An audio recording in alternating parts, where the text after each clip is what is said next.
US President Donald Trump has found a new enemy, Harvard University. Harvard had received a government grant. Trump now wants it back. But Harvard says it will keep the fund that's worth more than $8 million to help the students. Our next report tells you more about Trump's latest fight.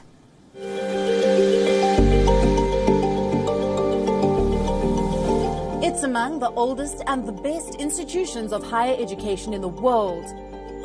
For centuries, it has been a matter of American pride. After all, this institute has given 8 presidents to the United States of America.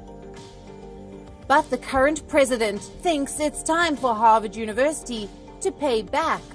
Harvard's going to pay back the money, and they shouldn't be taking it. Donald Trump is unhappy because this very wealthy Ivy League college is still receiving stimulus money. It was reported by the Harvard Crimson, the university newspaper, that the institute had received nearly $9 million from last month's Federal CARES Act. This is coronavirus relief money, which the American president thinks the university shouldn't have taken. I'm not going to mention any other names, but when I saw Harvard, they have one of the largest endowments anywhere in the country, maybe in the world, I guess, and they're going to pay back that money. Donald Trump seems to have a point. Harvard is rated the world's wealthiest university with an endowment fund valued at $40 billion. It ranks 8th in the list of the largest research expenditures by universities, $1.2 million. Its alumni include 30 foreign heads of state and 188 living billionaires. With such money and aid at its fingertips, the university should do more for American citizens. That's what the Trump administration says.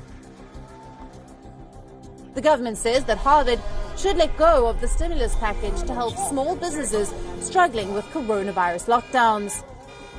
We're going to put an FAQ out, explain this certification.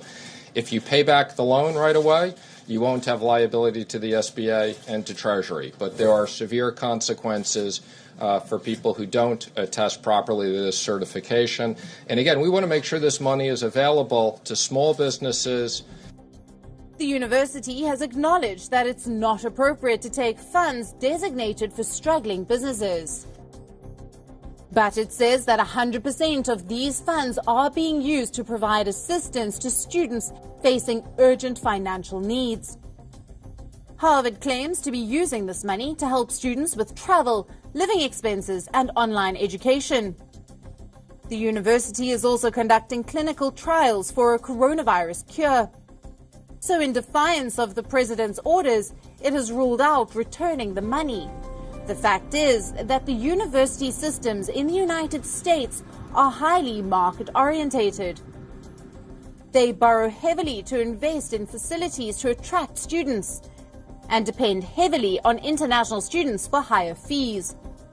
The coronavirus may leave many of these institutions cash-starved this year, and the US government is not making things easier for them. Bureau Report, WION, World is One.